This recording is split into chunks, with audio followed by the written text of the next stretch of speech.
Most people spend their entire lives trying to escape something they can never quite name. It's not a memory. It's not a person. It's a feeling, like you're carrying luggage that was packed before you were even born. And the strangest part?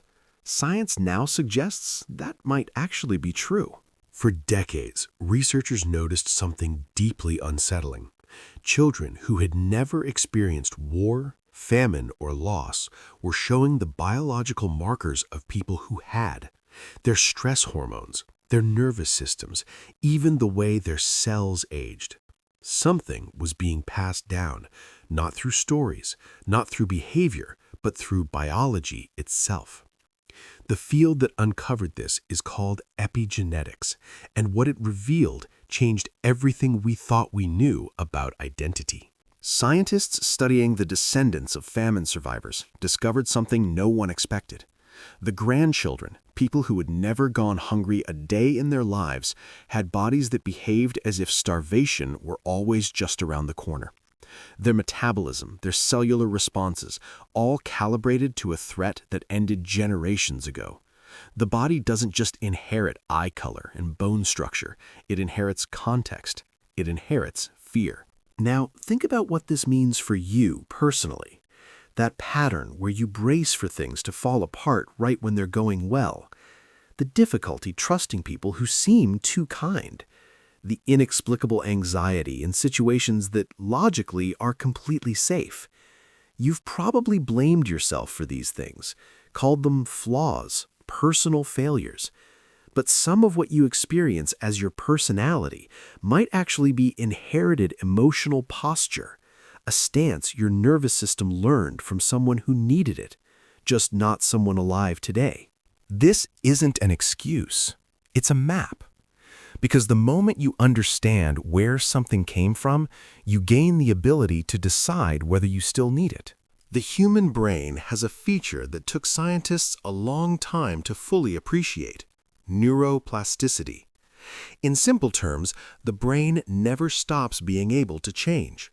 Studies on trauma recovery found something powerful.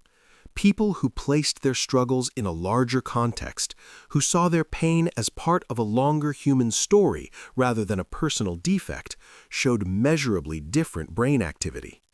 The parts responsible for threat detection calmed down. The parts responsible for meaning-making lit up. Context doesn't erase pain, but it fundamentally changes what pain means to the body. Almost every human civilization, no matter how isolated, developed rituals around the idea of crossing from one version of yourself into another. A fire walked through, a name changed, a period of silence. These weren't superstitions. They were psychological tools for helping the mind release an identity it had outgrown. Modern psychology has essentially rediscovered this in clinical settings.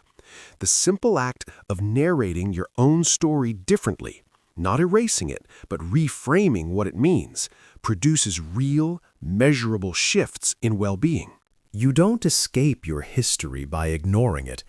Every explorer who ever mapped new territory first needed to know exactly where they were standing.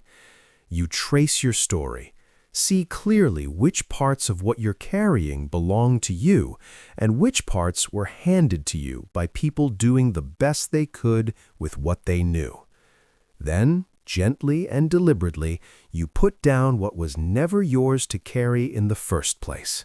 The heaviest weight most people carry isn't their own mistakes.